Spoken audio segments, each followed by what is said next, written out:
Okay, everybody, it looks like we're going live, so I'm going to go ahead and get started. I'm Janelle Martin, the Nursing Education Compliance Officer with the Kansas Board of Nursing, and you are hopefully at the Program Administrator Update, we are glad that we are able to do this, even though we can't all get together, at least to be able to provide some updates and answer some questions as we go. I have, just so you all know, we have with us Carol Moreland, our Executive Director for the board, Linda Davies, our Practice Specialist, Chelsea Stevenson, who is our Senior Admin for the Education Department, and Vera Brown will be joining us as well from the Kansas Board of Regents when we get to her part of the program. So, and Colton, thank you as always for being our staunch support and keeping us technologically sound and ready to go. So I appreciate everybody being here and getting to do this. So I am going to try to, Colton, share my screen and just put the agenda up real quick. See if I can get that.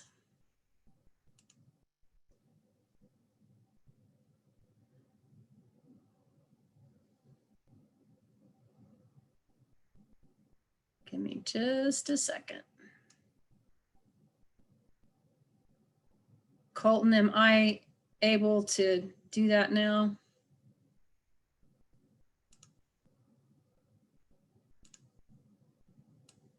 Oh, wait. Try that again. Okay.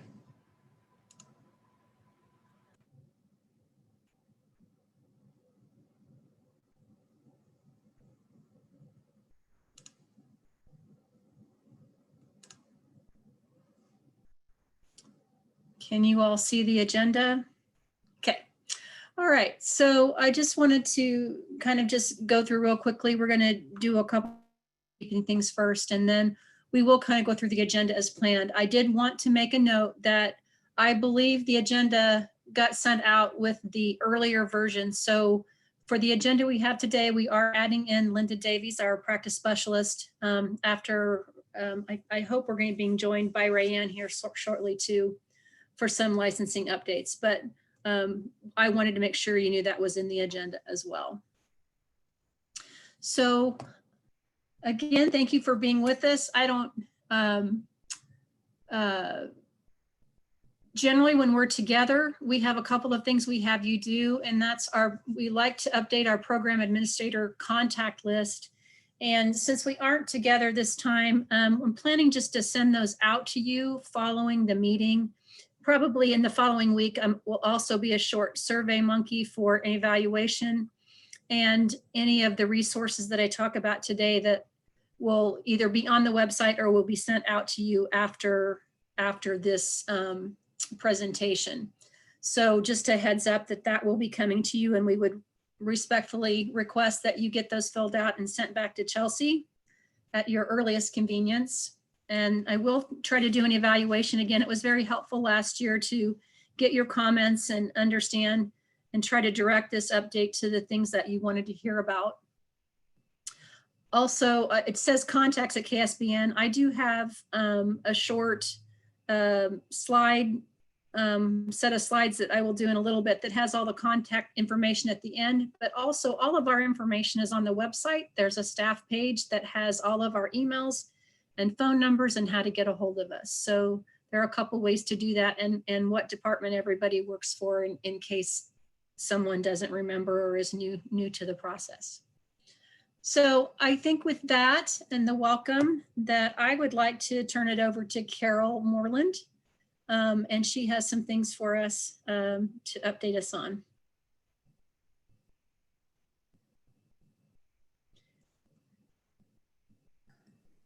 Hello, everyone.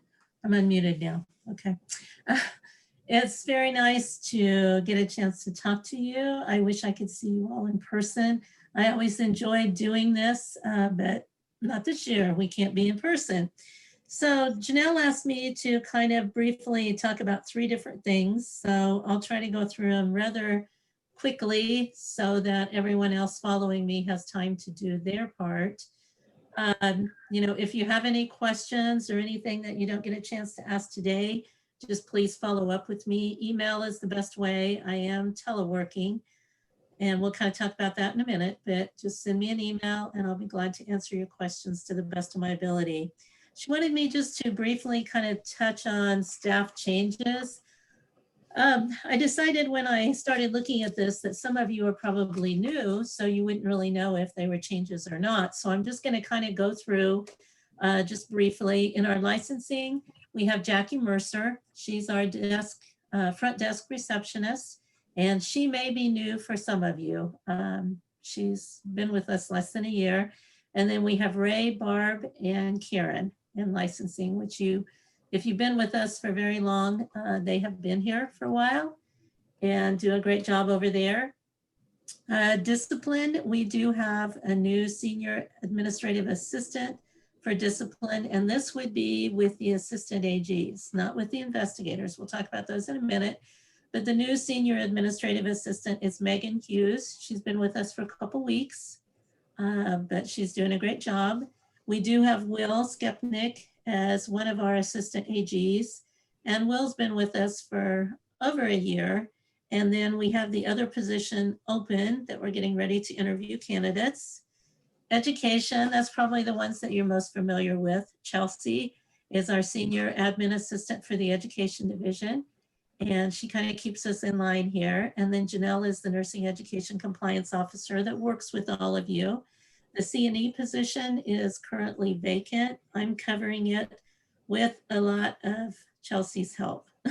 I couldn't do it without Chelsea here, so she's a lot of help to me. Administration, there have not really been any changes there. It continues with Jill, my assistant. Many of you know Jill. She was in education and then moved over with me. And Adrian, our director of operations, and then myself. Investigative, we've had some changes in the investigative division.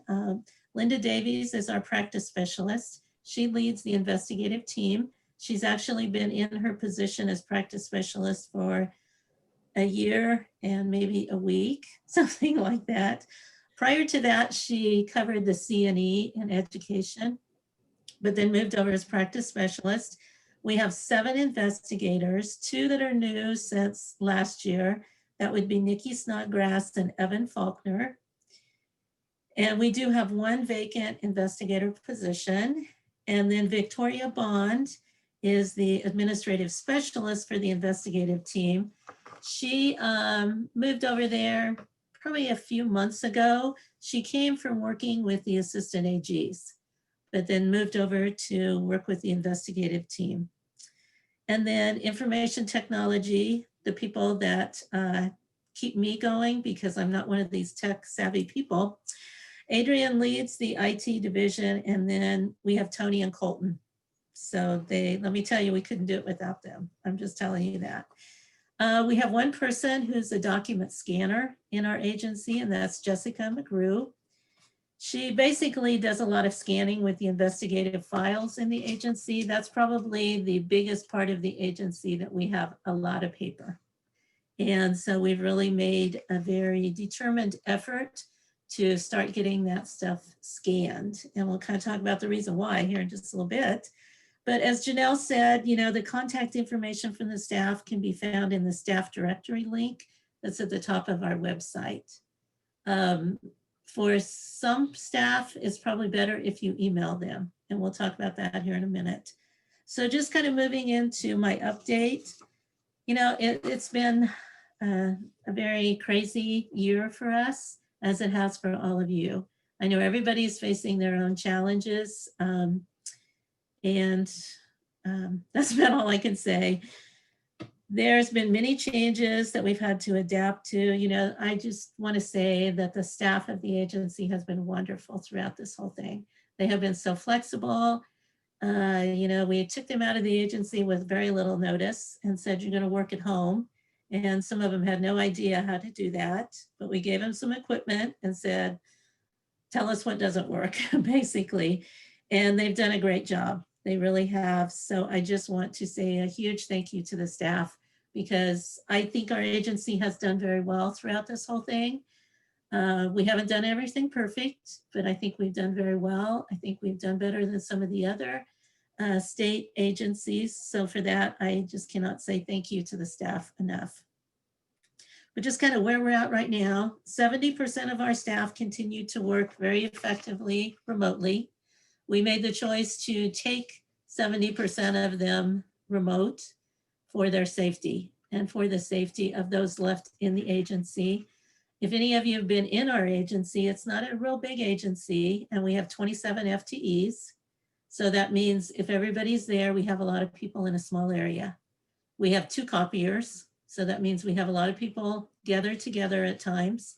We're on the 10th floor of a very busy state government agency building that has, on a good day, it has 3 elevators on our side that work.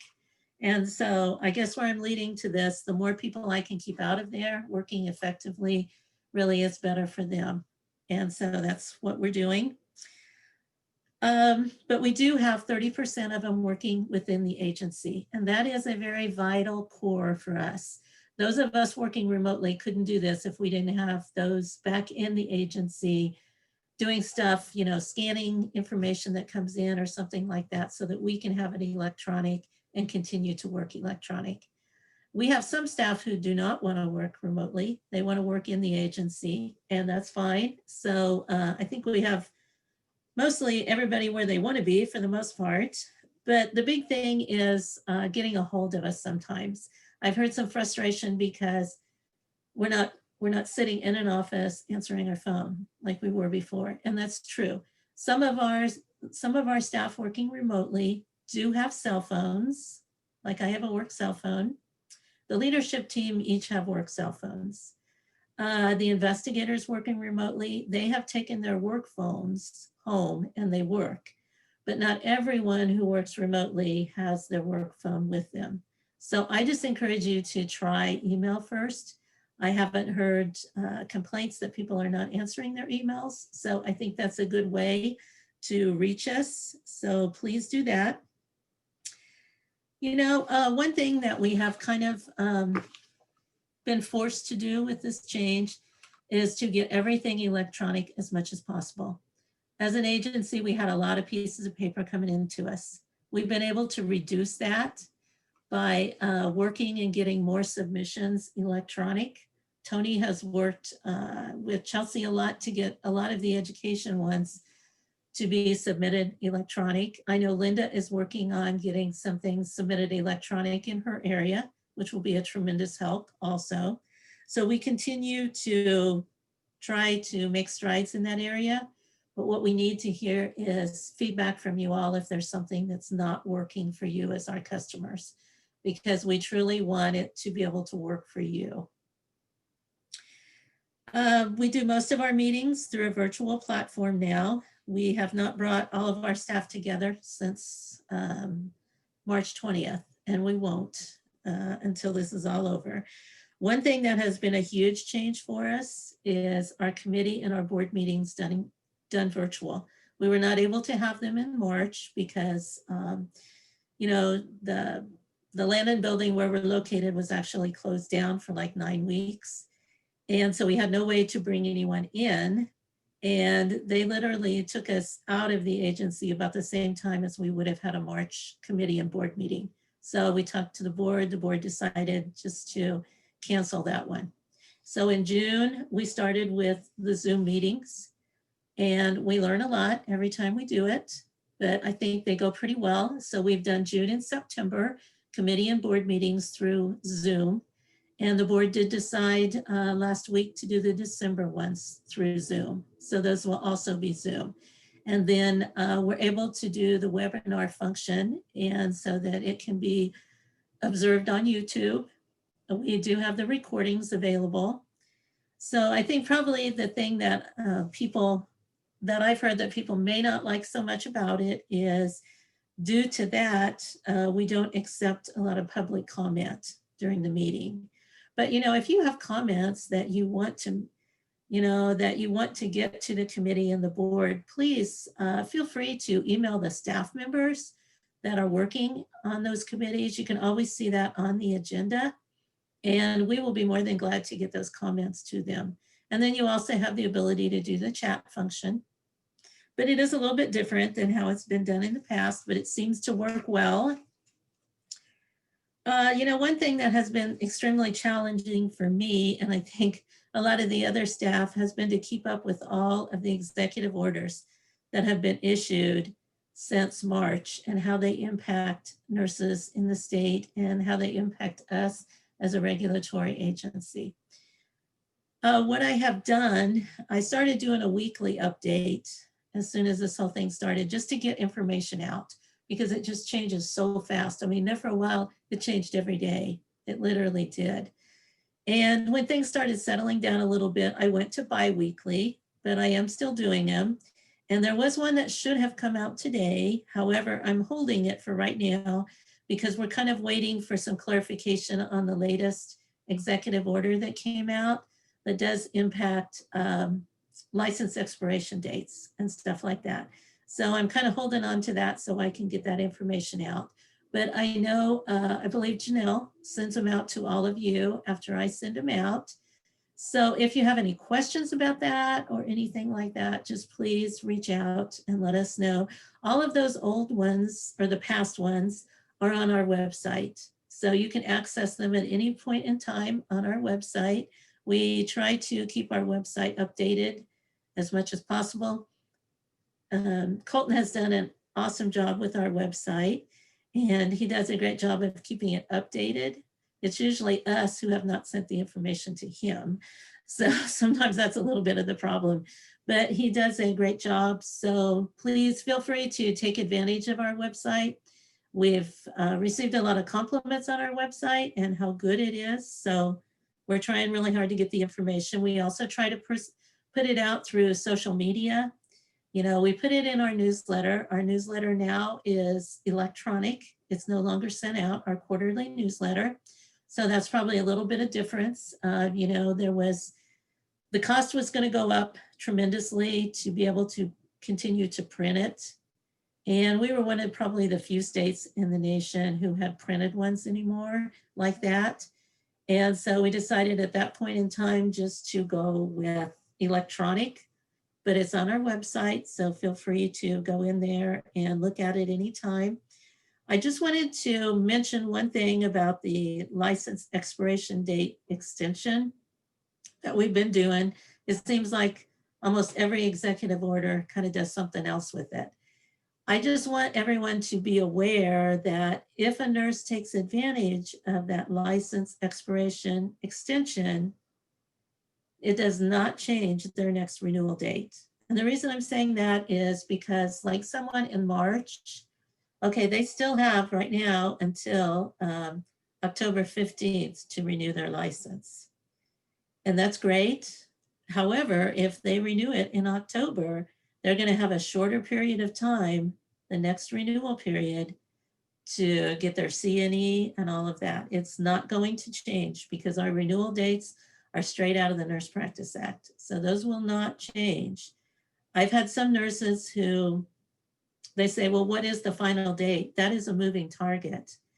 And we don't know. I mean, it changes all the time. So that's another thing I tell the nurses. If you choose to take advantage of this license expiration extension, it is your responsibility to check back on our website, keep up with how much further it gets extended, because there's no way that we can notify every nurse and let them know. We will send it out by social media, but it truly puts a little bit back on the nurse to say, you need to watch this closely, very closely. And they also have to have their 30 hours of CNE at the time that they renew. That has not changed, okay. And then House Bill 2016 that the legislature passed in June when they come back for their special session, that had some provisions for nurses that are caring for COVID patients or assisting in the facility's response to COVID. And there's some things on there that actually will, some of those provisions will not expire until January 26th of 2021. All of that information's on our website, along with, there's a link to that House Bill 2016. It's a rather lengthy document, but if you want to look at it, it's out there too. But if you have questions specific to those provisions, please let me know. I wasn't going to go through them because there's several of them. I think I would just say thank you also to all of our customers. I feel like they've been pretty patient throughout this whole thing. You know, it was just within a matter of a day, we were told that the agency was going to close down. We had to do our most critical functions with the least amount of people possible outside of the agency. So we had very little time to prepare for this. And we usually found out on a Thursday before the following Monday what was going to happen. And so we had to do a lot of work at the last minute, you know, and again, it wasn't just what was going on with work, it was also what was going on with our employees' personal lives. Some of them now had to, you know, teach their kids at school, at home, and all of that. So just thank you for being so patient with us. Again, I think they've done a great job. I just wanted to update you just a little bit on the Nurse Licensure Compact. You know, we've been in it for a little over a year now.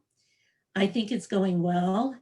You know, for the first year, from July 1st of 2019 through June 30th of 2020, we issued 592 multi-state LPN licenses and 5,864 multi-state RN licenses.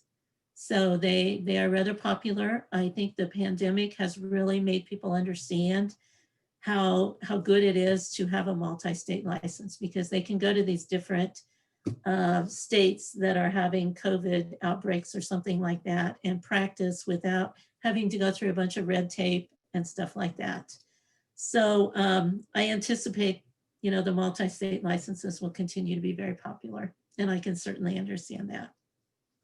And then I believe the last thing that Janelle asked me to talk about is the undergraduate education regulations and the status of those.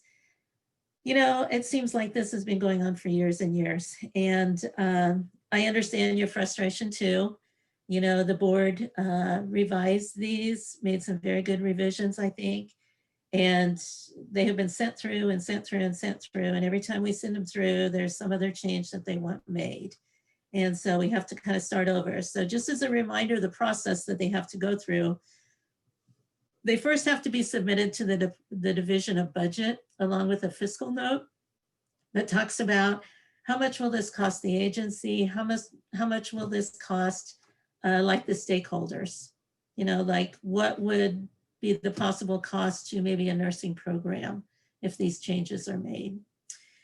And so they kind of look at that, and then it has to go, once they stamp it as okay, it has to go to the Department of Administration. The Department of Administration, their role is to look at the language, because if you look at the Nurse Practice Act, you know, the language stays the same in a lot of it. You know, it's shall and all those words and stuff like that. So there's a wonderful person that works in the Department of Administration who used to be an English teacher, so she knows this well. And she goes through it with a fine-tooth comb and making sure that everything has the right language, makes sense and all of that, because she's not a nurse. So she's looking at it from the outside. Does this make sense to her?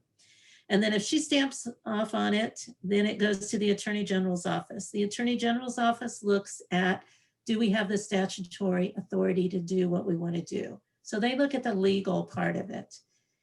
And if there's any changes made at any of these three, then it has to start all over again. And it has been through, I will tell you, I've lost track of the number of times it has been through, but everything kind of came to a screeching halt with regulation revisions when the COVID hit. And it was not the top priority. And so things kind of sat for a little bit until people started getting back in their agencies, starting to work on this and stuff like that.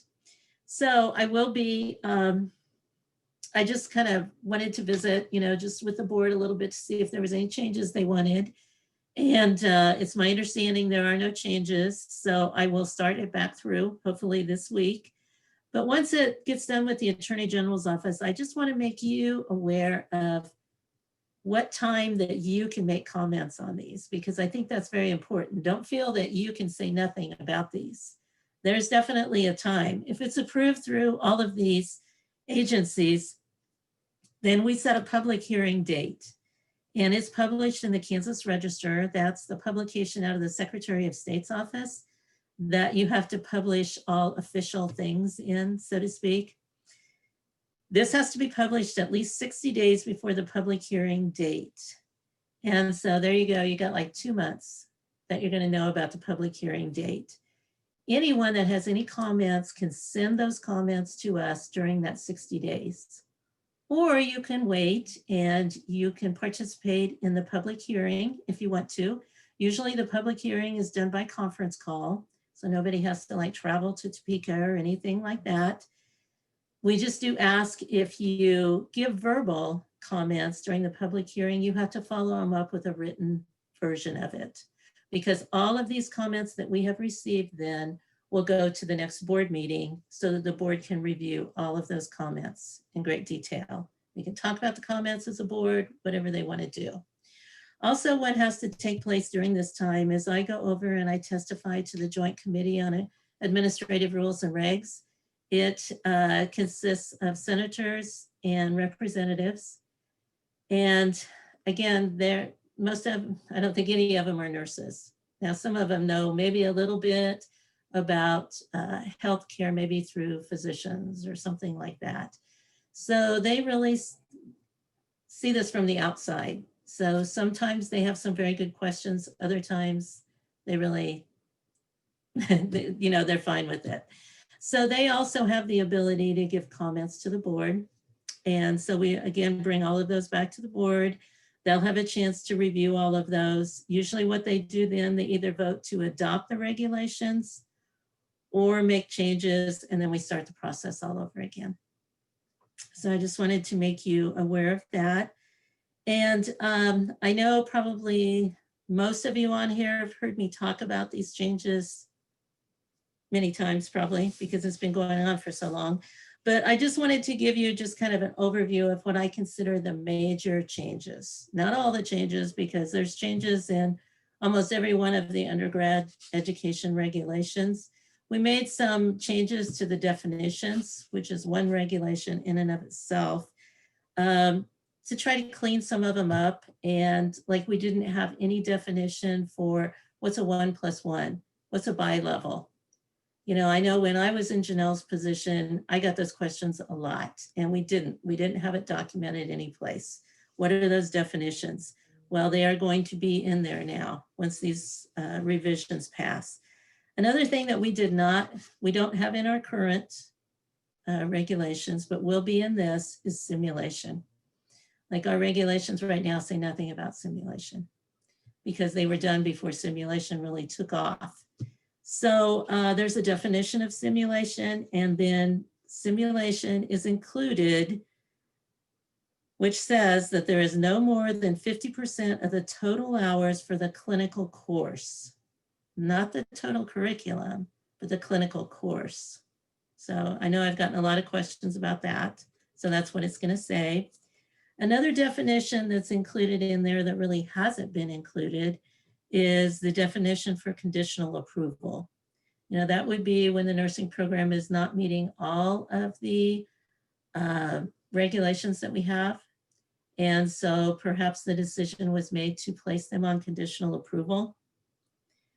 One thing that's going to be in this definition of conditional approval is the statement that the nursing program may be directed by the board to limit or cease admissions.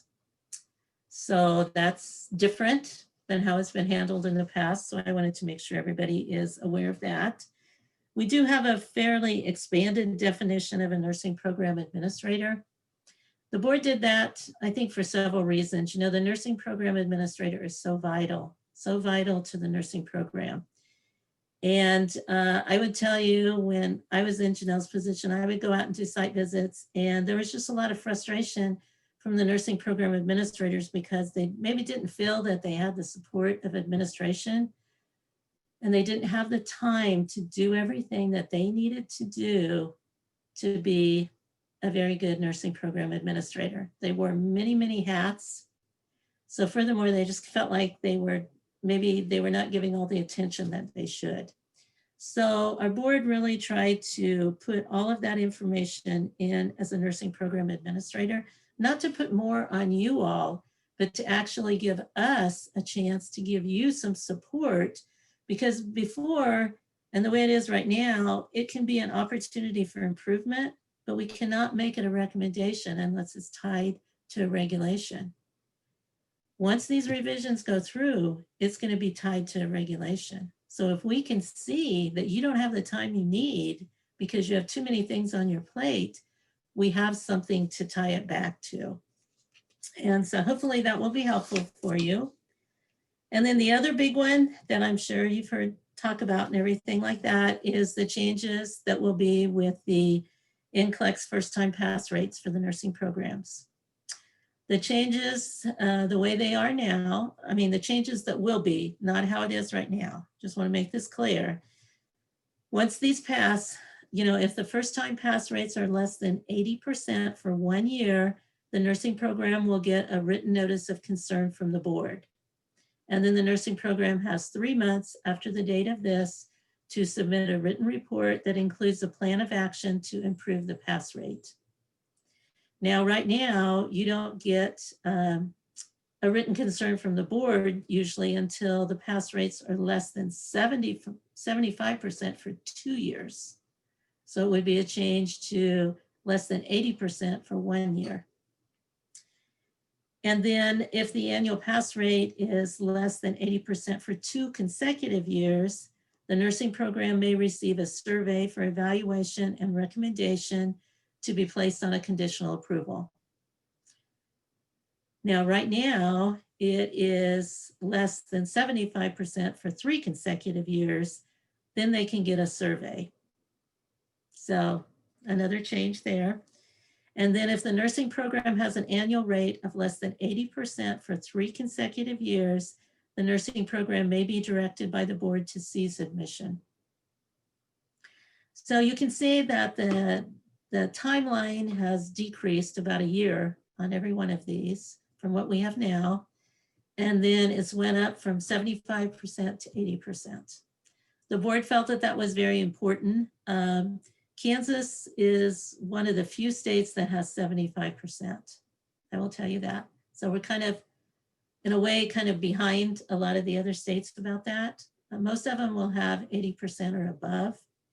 And as you all know, a lot of the accrediting bodies require 80%. Now, it's not always annually, it might just be an average of so many years and stuff like that. I know when these regulations were looked at, there was discussion about that, and it was felt that they wanted to just stay annually like they have it now.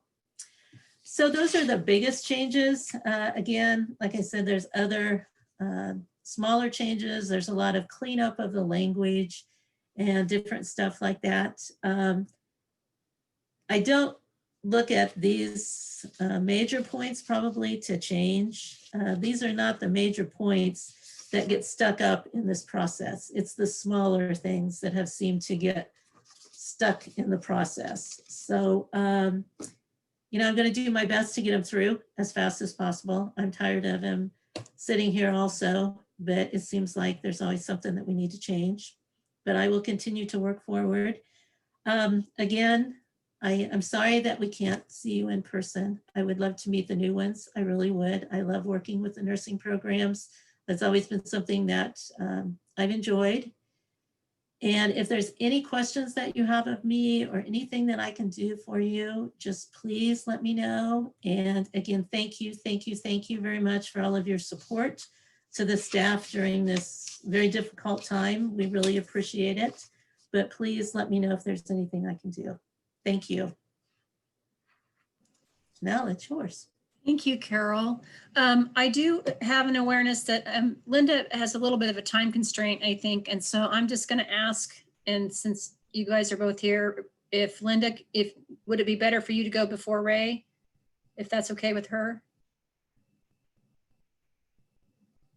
Other conference that I'm on. I'm sorry. Oh, whoops, am I muted? You aren't now. You Oh. just were when you started talking. Oh, yeah, I would appreciate that if I could, because I have another engagement that I need to get back to. Ray, are you Fine. good with that? Okay. So we're just Thanks, Ray. Linda, and you can go ahead. Okay. Greetings, program administrators. I am Linda Davies, as Carol has mentioned, the practice specialist for Kansas State Board of Nursing, and I do oversee the Investigative Division. I have been asked to speak about the legal review for nursing applicants. So case investigation is opened in response to either applications for licensure, as well as complaints regarding an alleged violation of the Nurse Practice Act. So we're going to talk about the application for licensure. And when the applicant answers the questions and they indicate that there is disciplinary history or there's something going on in their past, and or the criminal background check comes back positive, then it's going to prompt the application from licensure to come over to legal for us then to take a little bit more closer look at that application. I say this because a study reported in 2019 indicated that nursing students felt their training on ethical considerations during nursing school was inadequate.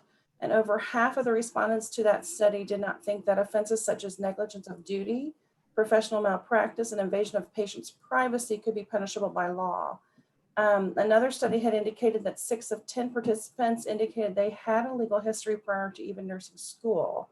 I don't know the number specific to Kansas nursing license because we have been a very paper-friendly and paper-oriented office until most recently, as Carol has mentioned. But I'm curious to see how many of our applications that come in legal, that have legal history, have actually prior legal issues that we need to review. So I'll be looking at that data going forward. But in this technology-friendly advanced world that we all live in, taking a picture of a patient or even commenting on a patient on social media could be a violation of HIPAA as well as the Nurse Practice Act. And then the students, ignorance is not a defense. They mistakenly believe that their actions won't affect their patient, their practice, their profession, their employer, coworkers, or even their license. And I say these things to you as program administrators because you have nursing students who are applying for a license to practice as a nurse, and they probably have legal history. New nurses with prior history encounter a different kind of stress after graduation and employment. And if prior history is evidence, in some studies it's indicating that they could relapse back to a previous abuse of alcohol and or drugs. And we don't want that. The Board of Nursing mission statement is that we assure the citizens of Kansas safe and competent practice by nurses. The nursing student graduates, an application is submitted, fees are paid, transcripts are submitted, fingerprints have been processed, not by us. Then something comes up to indicate a positive legal background. The application at that point, like I said, comes to the Investigative Division where we review the answers on the application together with the background check to identify the facts that warrant further investigation. We reach out to the applicant asking for a response. This response is to be in the form of a certified dated court documents and an explanatory letter from the applicant. The court documents tell us the outcome of any previous case and our next steps. The explanatory letter provides a way for the applicant to be accountable to their prior legal history. We want to know that they have learned from a mistake that they have made. Nurses are human and we are not without fault. And the Board of Nursing is wanting to make sure that we encourage rehabilitation and not just be seen as punitive. So the applicant must understand that it is up to them, not up to the Board of Nursing to provide the requested information. We often get calls from prospective employers saying this nursing student has been hired, is starting Monday, you need to expedite their license. We get calls from the school, we get calls from the parent. We cannot talk to any of them as the applicant is over 18 years of age. The Investigative Division over the past 5 months in this COVID environment, which is now the new normal for everybody, we've reviewed our internal processes for handling applications requiring legal review. We have been incorporating ways to move from completely paper-oriented to electronic and remote work. We have half the staff on investigative working remote and half are still in the office. We need both. We have had some struggles and some successes in this time frame. One success is that as we review processes, we are still looking at things from several angles and are including quality checks to ensure that we do things by best practice. Another success has to do with our processing times, which we've been able to drop considerably because we did a deep dive after the May graduation to determine how fast are we able to process the application that has a legal review. We went from averaging 55 days, which was back in 2019, to 6 days in 2020. And we did this with a number of things. We looked at the number of investigators reviewing applications. We looked at documents that were required to be submitted and to see what kind of outcome each would be able to give us. And we've also been able to kind of familiarize ourselves with the electronic means of figuring out how do we move things forward. So I don't expect 6 to be our new number, but rather probably around 10 to 14 days would be probably about average of what we're going to get to. But these 10 to 14 days for applications with legal review to be reviewed is after we have received all documents requested from the applicant. Thus, the applications for legal review are entirely dependent upon the response of the applicant. If the case is complete, we meet weekly with our investigative committee chairperson as well to review applications and determine next steps. The Nurse Practice Act is also, as Carol has indicated, is being reviewed from the disciplinary angle as well to ensure that we have language that is current with healthcare times. An example of current discussion includes impairment language. We're looking at other state boards of nursing to see what is working in their states and what language we might be able to kind of incorporate into the Kansas Nurse Practice Act. We don't want to reinvent a wheel if something's working elsewhere. A quick note to help new applicants for licensure as well is to ensure that we have accurate contact information for them. They can also check the checklist that is with the licensure, I think that Ray will probably end up discussing. One final piece of information that you as program administrators might want to help the applicant understand is the question that relates to, are you enrolled in a monitoring program? Monitoring in this question means the Kansas Nurse Assistance Program, KNAP. It does not mean that they're being monitored by the driver's license, the DMV. It does not mean that they're being monitored by KSBN. It means that they are being monitored in an impairment program such that for mental health or chemical dependency. That is the meaning of the monitoring program. You'd be surprised the number of interpretations we get for that question. I thank you for allowing me to kind of squeeze in so I can get off to another thing. And I apologize as I'm like cut between two things today, but if you have any questions, as everybody has indicated, please email me. If you want references that I've indicated with the studies, please ask me and I'll send those to you. You can always get with Janelle and let her, forward an email to me or a question to me. And I thank you very much. And I wish you all good luck in helping our students become great nurses of the future. Thank you. Thanks, Linda. Really, really appreciate that. I know we do get a lot of questions and I do have administrators who, when they have concerns, do call. So it's great to know we can send that. And we've had just great response from your staff and from you as well in helping get those questions answered. So I really think what they're doing with the process is going to be great. And I think it's encouraging that we do have things we're looking at that we're able to, even in the remote environment, to do better in improving what we're doing and assuring you and your students that we are doing everything we can to keep those processes moving, but that they have responsibility as well and that we need them to take that too. So appreciate that very much, Linda, and thanks for being with us. I don't know, Ray, are you still with us? I'm here. Okay, so we're going to head back to Ray. I just had asked Ray if she would do some, I know the licensing process hasn't changed a lot, but just to any updates for you or any points of concern that they have experienced in the licensing area. So Ray, I'm going to turn it over to you. Hi guys. This is kind of weird because I'm like talking about things to the staff that they already know. But hey, the processing, like Janelle said, the licensure process itself has not really changed. There are a couple of things that have had to change due to COVID. One that I would make you aware of is I know that sometimes you guys send your students up to our office to be fingerprinted. We no longer offer that service in-house because of the fact that we could not do it due to the social distancing. We do try to keep an updated list of fingerprinting places that counties offer.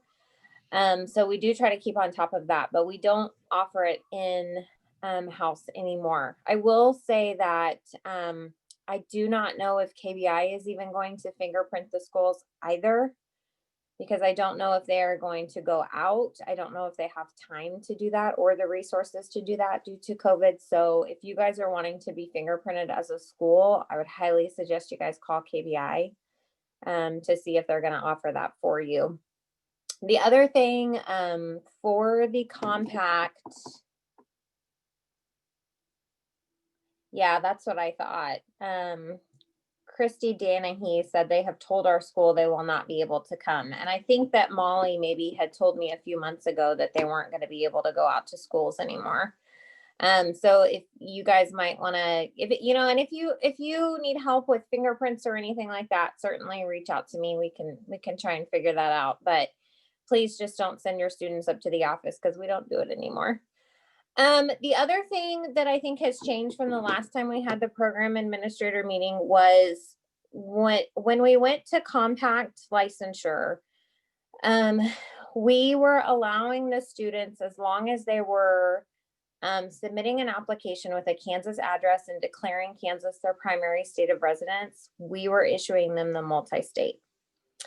We have found, though, that we were issuing multi-states to people who hold driver's license in other states. And that was a problem. So, and I know for you guys, it gets kind of tricky because you have people who come here to go to school, but have another state's driver's license. But since they are here, they go ahead and apply for the multi-state. But what we were finding is when they were being fingerprinted, they would have, evidence of their other state's driver's license. So I would tell you that in order to be granted the multi-state license, they would have to provide proof of their Kansas driver's license. If they cannot do that, they will not be issued the multi-state license. It doesn't make sense for us to issue a multi-state nursing license to someone that holds another state's driver's license. If that's the case, they are more than free to do the single state license here for Kansas, or they could even go back to the state that they hold their driver's license in and they can apply with that state. And, if that's a compact state, they can get it there as well. But, we just found that a lot of people were wanting to do that with another state's driver's license, and that just didn't make sense from a licensing standpoint. Those are really the only two things that have changed. I know that especially from March to now, testing has been pushed back, schooling was pushed back, transcripts were pushed back. I know even now it seems like mail is pushed back. I was kind of talking about this morning in the other one. Mail is a little bit slower. We are trying our hardest to keep our processing time within the 7 to 10 days. But like I said this morning, a nursing license is not, it's a case by case basis. We have a ton of students who say, they call and they say, well, my classmates got this and they got their ATT, or my classmates are already licensed, but every site, it's not one size fits all. So I really need you guys to stress to the students that they need to check their checklist. They need to make sure that they are sending their information in. And then if they have questions, please allow us processing time. I mentioned this morning, when you guys send in your class for your 100 students or however many, 3 and 4 schools are sending them in at the same time. And we've only got 2 people, compared to your students, we have 4 people in the licensing area. So it just takes time. We try our hardest to get those out. And, we realize that they have jobs and they want to get licensed and they want to work. And we are not trying to keep them from working. But the more they call and email, we cannot get anything done because we are just telling them, yes, your school sent your transcripts. They got here on this day, but I have to process this. So and I know it's rough for you guys as well. You know, COVID has just made a few things a little bit slower. So I just really ask that you stress to the students that we are working on it. We do know that the information is coming, and we try to prepare for that each graduation season, because, you know, we know that they want to get to work. We don't want to keep them from that. But if they could just allow us some time, you know, obviously if a few weeks have gone by, nothing has changed on their checklist, absolutely reach out, because, you know, maybe the application got stuck, the background check had a different social on it, you know, something could have happened. So absolutely reach out, but please just give us that, you know, at least couple week processing time. Other than that, though, nothing has really changed for us.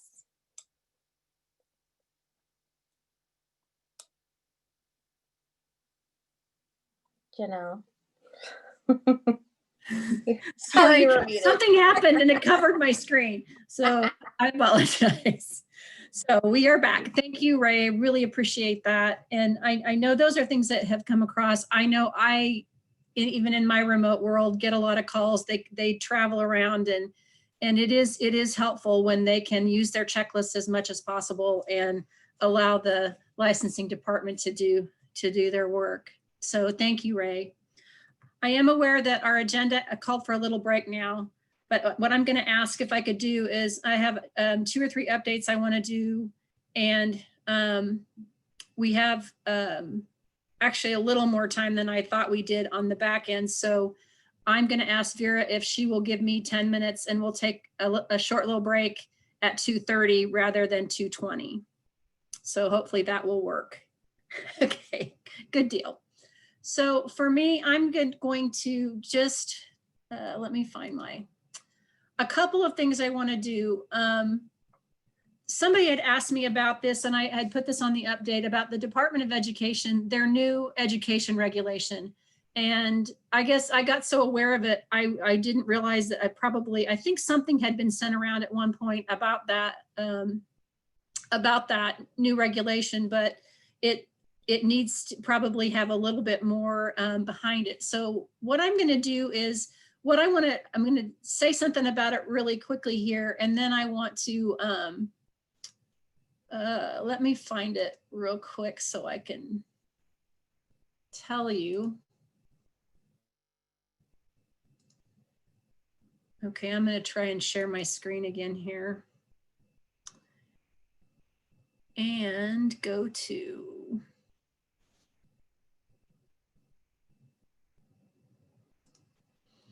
okay, so I'm going to go to my slideshow.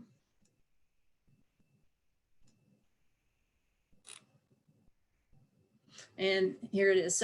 So what happened is on July 1st of 2020, the Department of Education implemented a new regulation that professional nursing programs, and actually that's the way they stated it, but it includes PN, RN, and APRN programs must adhere to if they participate in Title IV HEA funding, and if the program is designed to meet educational regs for a specific professional licensure, or it is advertised to meet those requirements.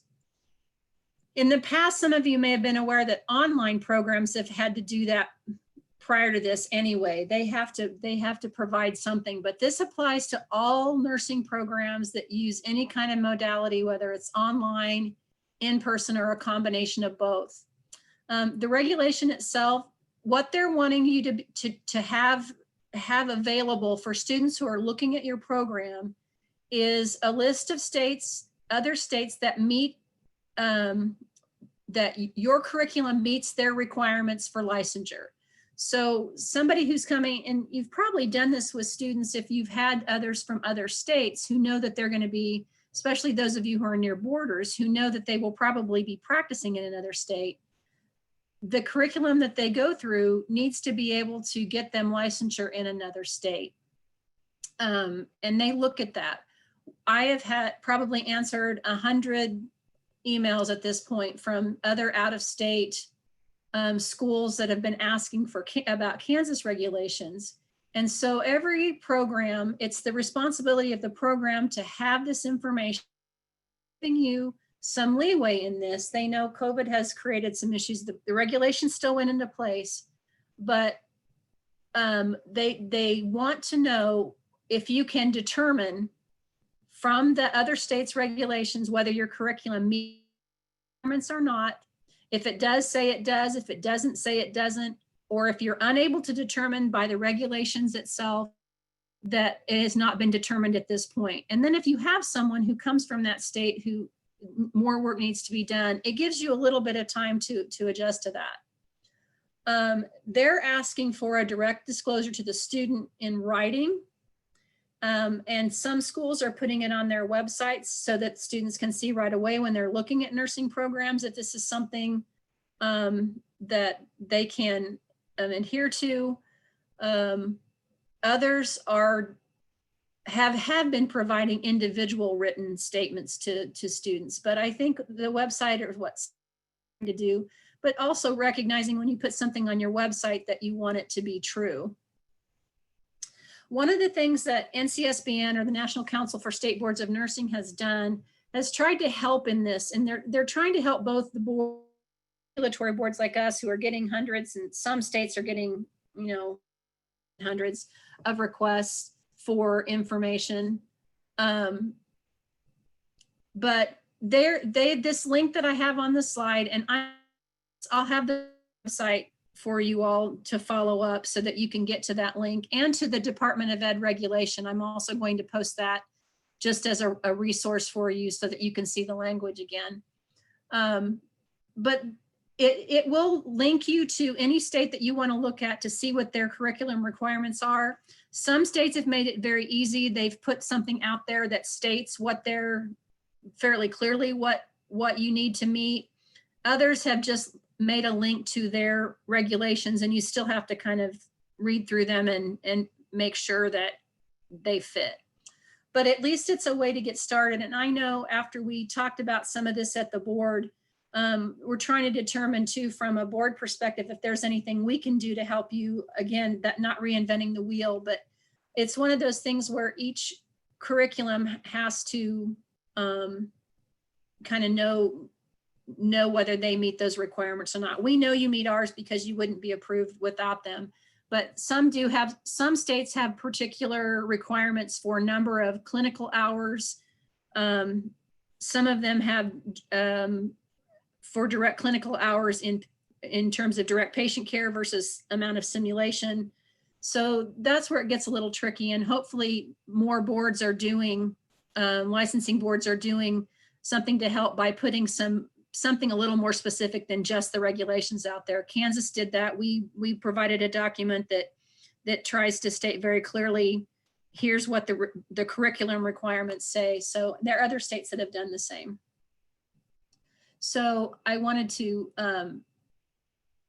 I think, just let you know that I will put that information on the website. You can ask me questions if you have them, but for now, that's how you can find some helpful information and what the requirement is. So if anybody's unclear, please let me know, and I'll try to do some more clarification of that. Let's see. I think a couple other things on the Nclex information. I didn't mention this morning for our new administrators, but just a reminder that I do send out the quarterly Nclex reports, and I try to send them out within the first 10 days of the month following the end of the quarter. Sometimes it has to do with when it's available on the website. COVID pushed June's back just a little, but not really very much. So I always try to get those done within the first 10 days of the next month, so you have those.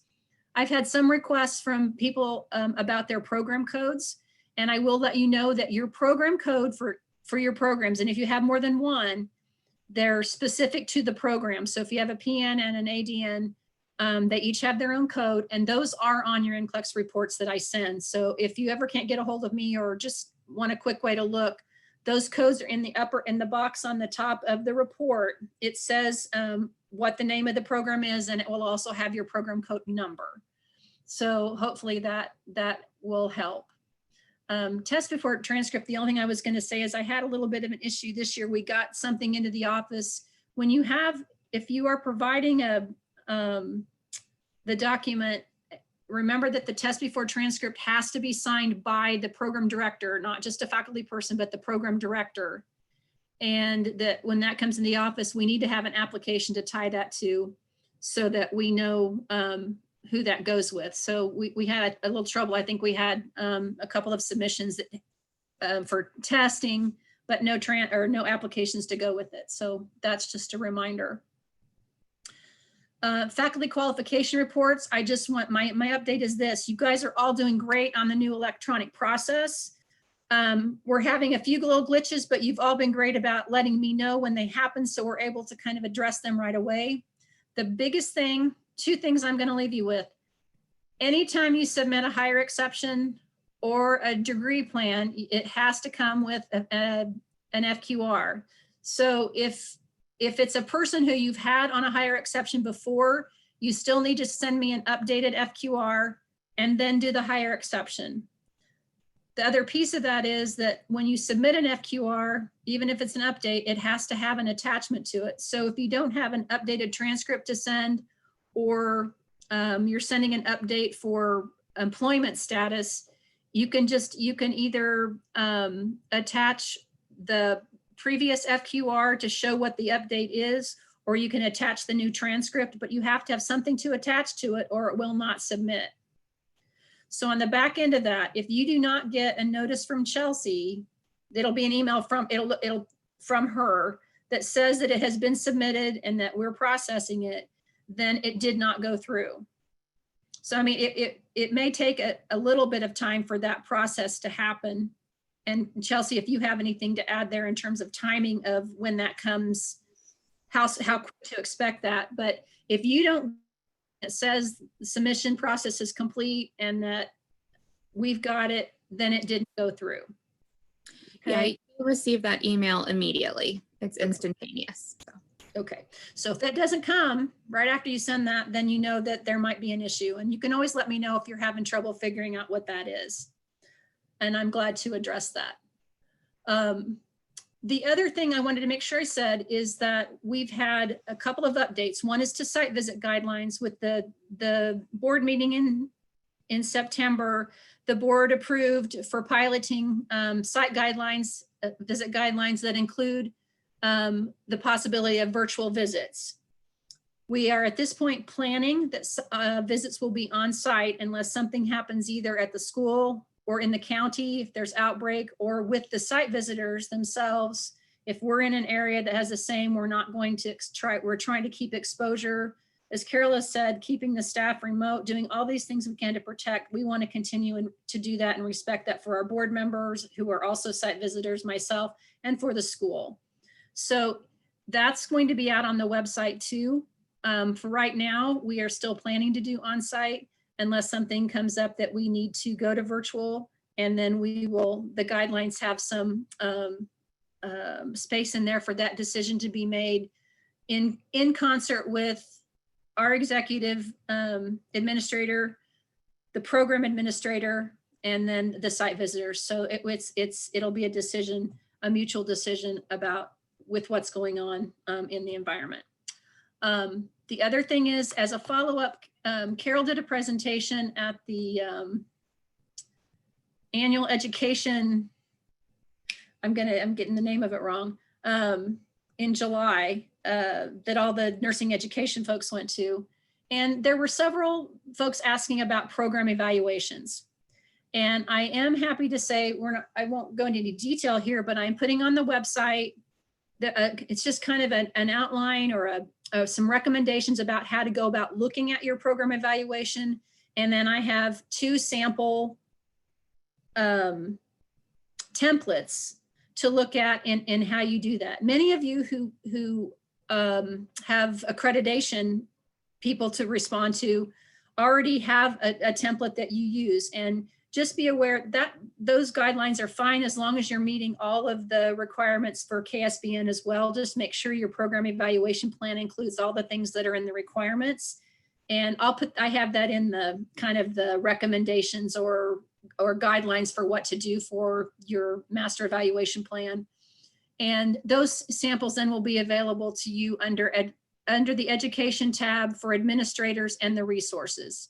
So just like where the site visit guidelines are, where your faculty forms are, I will put those in that same spot, and it will say sample template, master evaluation plan or total evaluation plan. I can't remember how I stated that. And then also the guidelines. So that's a lot in a little bit. Annual reports was the other thing. I'm not going to go into detail because I just wanted to let you know that I do have some updates from the annual report. If we continue to use the format we're using for next year, I will have a document that I'm going to make available for filling out that annual report. But we are looking at the possibility of a change. So I don't want to do too much detail till we know what we may do. We have a little bit of time. We're planning to bring that back to the board in December. So we'll do more to update you at that point. But I just wanted you to be aware. And thank you everybody for getting all of your annual reports in on time. It was great. We didn't seem to have as many problems this year for whatever reason, and I really appreciate your responses when I had to follow up with some questions. Okay, so I went a little bit over my 10 minutes, Vera, and I apologize. So why don't we take a few minutes, be back here at 2:45 for Vera to start, and then we will give her full time then.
Okay, I'm hoping everybody's kind of back with us. Colton, are we set to go? Still recording? Okay. All right. So welcome back, everybody. And I would like to introduce Vera Brown. Some of you may know her and I don't. So you may have already been introduced, but she was very gracious in agreeing to come talk a little bit in some discussions we were having about the IV therapy and the practical nursing program. Some questions came up about some funding. One of the things was funding issues. And so it became apparent, or some of the questions that came up said maybe that there needs to be some better understanding about the funding that is available for nursing programs. And I did kind of put that caveat out there that it may not be every nursing program, but Vera's going to talk a little bit more about that. And we're just really grateful to have you here and to talk to our administrators. And I will kind of try to monitor the chat and actually we'd like people to put their questions in the Q&A section if you would. It's easier for us to respond to those and to be able to track those. So just for that information. But with that, I'm going to turn it over to Vera. Thank you, Janelle, and thank you for having me. This is a great opportunity. We, work with schools, but like you said, sometimes we work with this group or this group, and it's very difficult for us to kind of catch everyone. And it's so nice to be here and be able to present to you. My presentation today is going to be quite, a high level, just overview. If you have any further questions, I also provided my contact information at the end. You're welcome to call me. I am trying out this new app on my computer that is connected to my office phone. So I am pretty connected to the office, but we are also working from home and we do not have a return date in mind yet. So so far, so good. I'm so glad to hear we're not the only ones, and everyone understands what everybody else is going through. So if you hear big stomps, that's from my 2-year-old, and he does sound like an elephant. I don't know what's up with the kid, but we are going to get started. I hope this sharing works. We're usually, so if I share it as a slideshow, you just see my, do you see my presentation as a slideshow right now? Okay, great. All right, so this is just what it looks like, just overall grant opportunities for Kansas nursing programs. This is going to be a little bit of federal money, a little bit of state money, and as Janelle mentioned, this is not going to be applicable to everyone. I will try to point out which opportunities are for which institutions, but if you have questions whether or not you qualify, you're welcome to contact me and we will figure it out, I promise. Just a few words, and I'm sure everyone's aware, but since we don't always work with everyone closely, and also, you mentioned like you had new administrators. We are an office supporting the 9-member governing board of the 6 public universities here in Kansas. In addition to that, the board also coordinates the overall 32 public higher education institutions. We also work with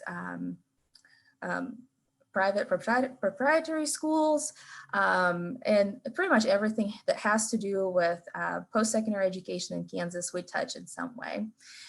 We manage federal grants, state grants, student financial aid, GED, anything that has to do after high school, or sometimes even during high school. Our GED department has been overwhelmed with requests with seniors, wanting to just get the GED and move on. So I am in the career technical education part of our office.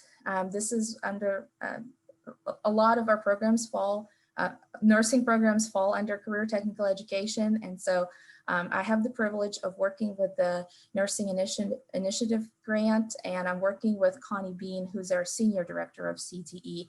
And you'll probably, if you ask me a question I don't know, I will say I will ask Connie. So those, that's the name you probably should know if you're in nursing and here in Kansas.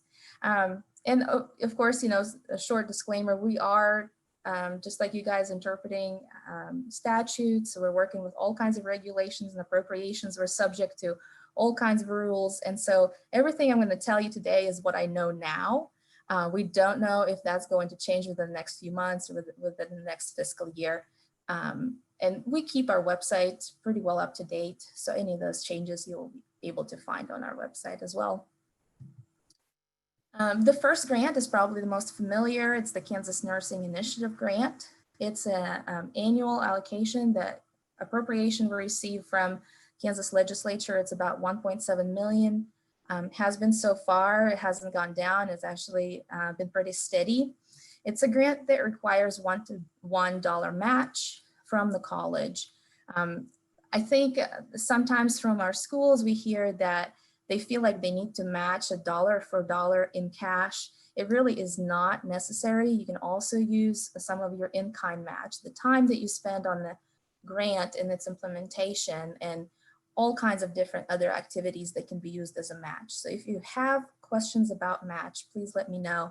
I think it has been holding some of the programs back. We're asking for more funds, and we're happy to clarify that. So there are restrictions for programs to apply.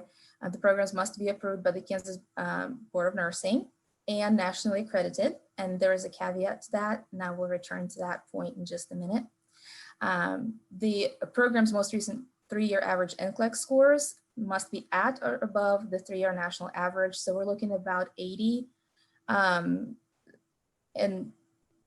it sounds from the meeting that also where the board is as well. And then the program must have documented articulation to a higher level. And we ask for those with the application. If you have a program that is not yet nationally accredited, or the scores are not at 80%, then we have an alternative application. About 10% of the funds are set aside each year for those programs that are trying to improve their Nclex scores or reach national accreditation. On our website, if you go, you will have full application, and you'll have application A and B. That's where the that 10% falls usually each year.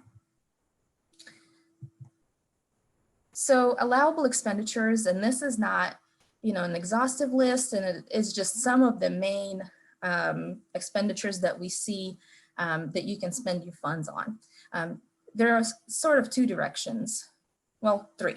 One is your faculty, second is your student support, and third is lab supplies. And lab supplies, I guess, is student support are kind of all the same. But that is how the statute is written. And last year we asked for an addition in order to support any kind of simulation. So, your simulators, your technology for your simulation lab. We also had microscopes requested and things like that. Before this year, it was not allowable, but this year, finally, we're able to add non-consumable lab equipment. And we've heard from the field that that has been a very welcome change, because so far we've just been able to supply the consumable lab supplies. This is also a great grant for professional development. Sometimes when there are funds available, we're able to also send out additional professional development grants.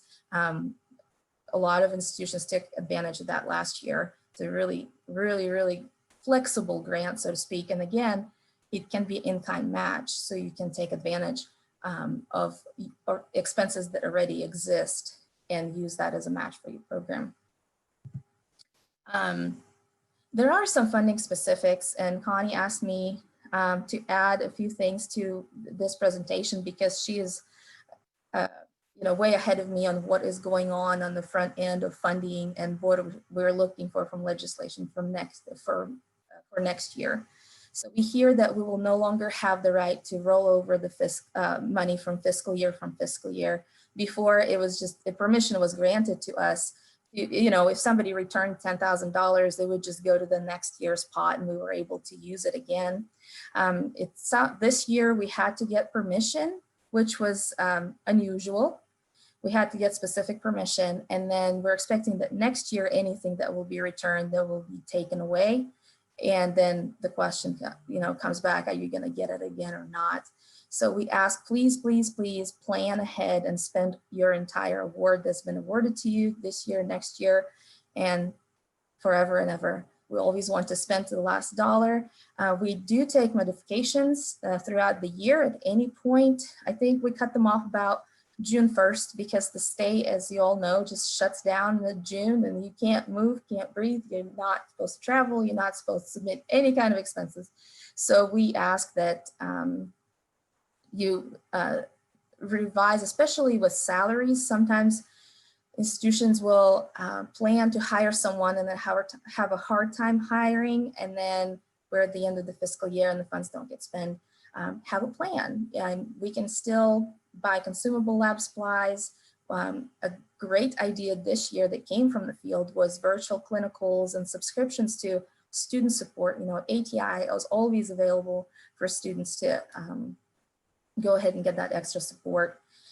And then we welcome any questions, whether it's before the grant, after the grant. It is a competitive grant, so we are not going to be able to write any narrative with you, but we are happy to answer whether or not something is allowable, or if the match is appropriate and things like that. So we're going to shift a little bit the focus from the nursing specific grant to something that exists that I don't think that many nursing administrators look at or ask your colleges about. It is called the Kansas Innovative Technology Grant.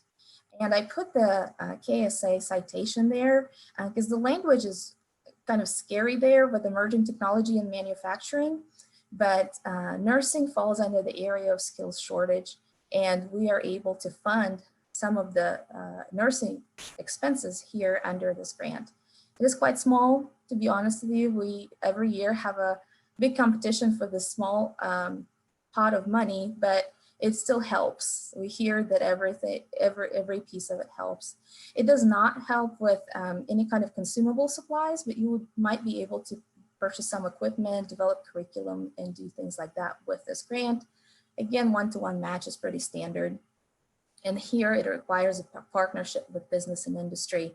And business and industry would have to provide that match. But again, it's possible to do an in-kind match. So if you have, let's say you have a hospital who's going to donate some beds to your program, and then you would like to purchase a simulator to finish off your simulation lab to outfit that, that would be a good kind of a package grant deal. So they would commit to that donation, and you can use that in-kind donation to match the grant funds. This grant is limited to two-year community and technical colleges, public universities and schools, and our universities, four-year colleges are not eligible for this. So that's when I said it will be kind of narrowing it down a little bit to who can apply for this grant. As one of the branches, so to speak, of this particular statute, we also are able to provide faculty internships to where during the summer, during the break, or even if they desire another time of the year, they can go out into what we call a business and industry. This, it could be a long-term care facility, or it can be, a hospital, and do an internship to upgrade their knowledge and skills. We know that with our state funds, we're probably not able to match nursing salary. I think last year we were only at $25 an hour, but sometimes we get faculty members who would like to take a week or two and go back in and not have the commitment that you would otherwise have when you went back to a business and industry, or to a facility. You also can bring in private business and industry professionals to teach in appropriate CTE programs with this internship. Usually it's a very short period of time, a couple of weeks, but that could be really great for a program. And it does require one-to-one match. It's an easy match here. If you're having somebody train your faculty member on site, that salary can be a match for the salary of your intern.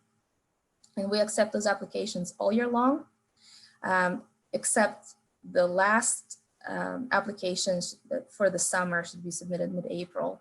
There's a calendar on our website. You can check for exact date. That is so that we can process it through all of the committees that need to approve that internship application. All right.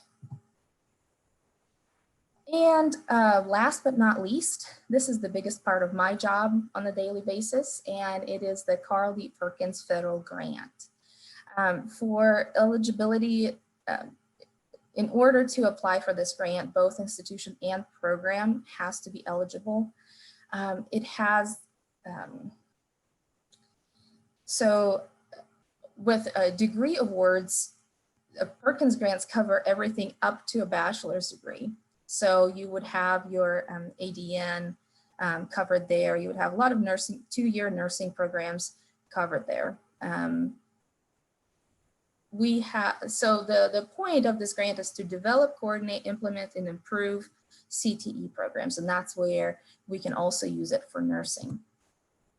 Kansas receives about $11.5 million each year in this program. It is really great. It's been growing strong for many years now.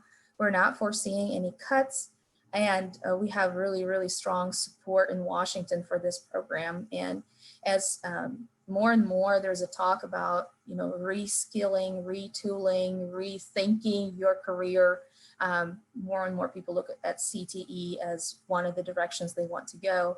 And this grant really helps support those CTE programs. We share this grant with KSDE. They get 50%, and then we get 50% for post-secondary. We set aside about 15% of that for reserve grants, which will be more of a competitive grant, but only Perkins eligible institutions can participate in that. The rest is distributed to the field, to our local institutions, based on how many students each institution produced the previous year in terms of credit hour. So we look at FTE. I heard the term FTE. I don't know if it means the same thing, but it's a full-time equivalent for us. And we count full-time, part-time, 3/4 time, and a quarter time. So it's actually with this new legislation that was signed into law in 2018, we're able to use part-time students as well. We weren't able to do that. And I think that's great because I feel like more and more students go to school and they go to school part-time and then they work. In terms of eligibility, both institution and program must be Perkins eligible. There is a very lengthy process. And my suggestion, if you're not sure what is going on with Perkins at your institution, is to reach out to your Perkins coordinator. Every single recipient of Perkins funds will have a Perkins coordinator on site. I believe, Janelle, I sent a list of all coordinators here in Kansas. And so I hope that name, you will reach out and connect with that person on campus. I did send that out to all the program administrators with the agenda.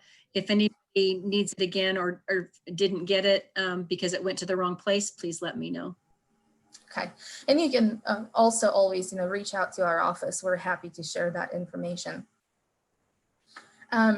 Perkins grants always require very extensive student data collection. And if your institution participates in Perkins, they do that already. So aside from possibly your program having to follow up on students and seeing where they are, but usually with nursing, we're able to data match with Department of Labor and find them.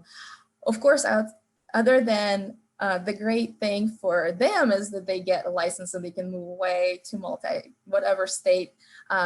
It may be hard for us to track them, but we're very happy to hear that is an opportunity now. I think we get a lot of students who really appreciate that. And then all of the expenditures in this grant are based on a comprehensive local needs assessment. That means that post-secondary education and secondary education gets together a group of stakeholders, business owners, professionals in the field, even workforce development. All of these partners come together and decide what is very important in our area. And so if you haven't heard about this process, the next year is going to be another round of needs assessments. So it might be a good idea to have a talk with your Perkins coordinator and make sure that you have nursing having a voice in the needs assessment if at some point Perkins funds might start playing a role in your program as well. So what Perkins pays for essentially is professional development, equipment, subscriptions, salaries, stipends and internships for faculty, technology items, big things. Perkins is kind of big equipment type of grant. It does not pay anything to students. It does not pay anything consumable. So when you think about how to fund your program, you might look at Nursing Initiative for some of the consumables, and then at Perkins for some of the equipment, kind of build a picture out of these pieces. As always, no state funds or federal funds can be used for food or paying tuition or any kind of standard classroom things. We can't provide desks or anything like that. It has to be all industry standards, very specific for that purpose. And then I mentioned that we keep 15% in sort of a reserve, and then those grants come in throughout the year. They're sometimes shorter, sometimes a full year, and they assist in different areas that need improvement. As a state, we'll look at our performance when all that data gets submitted to our office. We'll look at where we need to improve, and for the next year, then we provide some grants to help support that. We have one grant that's called Integrating Academics. It's a great grant for introducing, let's say, if you need math in your pharmacy type of course, and I am not a nurse, so I highly apologize if I'm butchering any terms here. But you can bring in your math instructor to teach in one of your nursing courses, kind of blend that instruction so that you don't have to take out your students and having them take this course here and this course here. It's for collaboration of instructors to bring that education, kind of blend it all. Sometimes if you have an adult education center on your campus, they help with that, or it can be regular general education courses as well. The term non-traditional in Perkins means a little bit different thing than to the rest of the world, because I'm thinking, I'm here, I want to change my job, I go back to school, and I'm a non-traditional student because I have been out of school for a while. Well, in Perkins, that means gender non-traditional. That means an occupation where one gender is predominant. So for nursing, that would be men in nursing. So for that, we have non-traditional recruiting and retention grants sometimes that will pay for advertising, placement of ads, some really great things for recruitment, and also for possibly a retention specialist for your program who can keep up with students, make sure that they're successful. So that's one of the directions. And then finally, we have innovation and reserve grants. Those grants come out when we have funds available for special projects. This year, of course, we did we released a request for proposals for projects to support moving courses from on-site to online. That was necessary for many, many programs, and they wouldn't have been able to do that on their own. They paid their stipends to their faculty to do so outside of their regular contract. They purchased some technology to be able to provide those services for students. So we go with the flow. We need this. The project then will be targeted towards a certain goal. And then of course, we look at state performance and make sure that if we have some indicators that are starting to come down, then we need to target those funds, point those funds to a certain target and direction. Your Perkins team on your campus would consist of kind of a group of people, and sometimes we hear that a poor Perkins coordinator is kind of on their own and kind of doing their own thing, but we really like to see it as a team, and we see that a lot of colleges will now have a committee for Perkins, and it will include administration, your Perkins coordinator, and those are the people on that list, your program leads, and your faculty, and they'll all come together and make sure that there is really a direction in spending in Perkins for the institution. And this is my contact information. Please feel free to ask me any questions. I do ask that you reach out to your Perkins liaison if you have questions about Perkins. They're experts for your institution, so they probably should get the first try at answering your questions, but we're happy to do. We're very friendly. I feel like the Board of Regents for a while was a little scary. We try to be, you know, more of a open arms. Please come to us with questions and we will try to figure it out together. And like I said, with any funds or nursing funds or any grant you're dealing with, please let us know as soon as possible. If you know of any changes at your institution that happened between the application and whatever point in time, we definitely want to help, and we definitely want to make sure that everything gets completed and all the funds get spent. Any questions? Vera, I have one from the chat. Mhm. And if you have it available, you can open and read it, or I can read it, whichever works best for you. It's actually in the Q&A. It's not in the chat. So look All for right. the Q&A icon. You are sharing. I'm going to stop sharing. Okay. Q&A.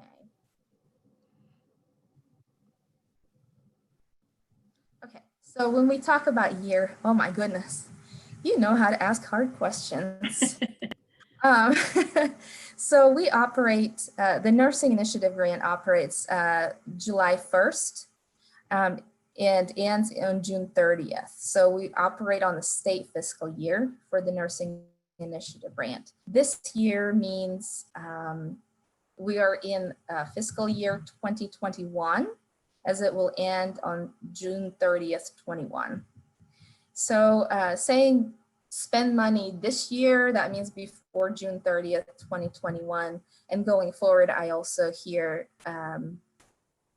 that we're going to be in the same situation. I don't think we're going to get much rollover from one year to the next starting this fiscal year. And then specifically about non-consumable simulation equipment, yes, this round of applications, which ended, I want to say the application was due in March so that we could get it through all of the committees. We did accept non-consumable equipment applications. They were limited to $30,000 as we have so many applicants every year, and we wanted to make sure that we were being fair. And so if, let's say, simulation equipment was more than 30,000, then the school would match whatever the difference would be. And we had a lot of schools request something under that, or try to, you know, buy one this year, then maybe another one next year. So you would get, from now on, I believe the statute does state other supplies, which doesn't have the word consumable in it any longer. So we will be able to fund non-consumable supplies from now on. So in your, the application will be coming up. Oh my goodness, I can't believe we're already looking at the end of the year, but sometime we usually give a few months for the request for proposals to process, and it'll let everybody write it for quite a while. So you will be looking at a new round, probably end of the year, beginning next year, already being released. So not too many months, so start planning. We want to see some applications. All right. Other questions? If you put them in the chat, or I'm sorry, I keep saying that, the Q&A section, that would be helpful.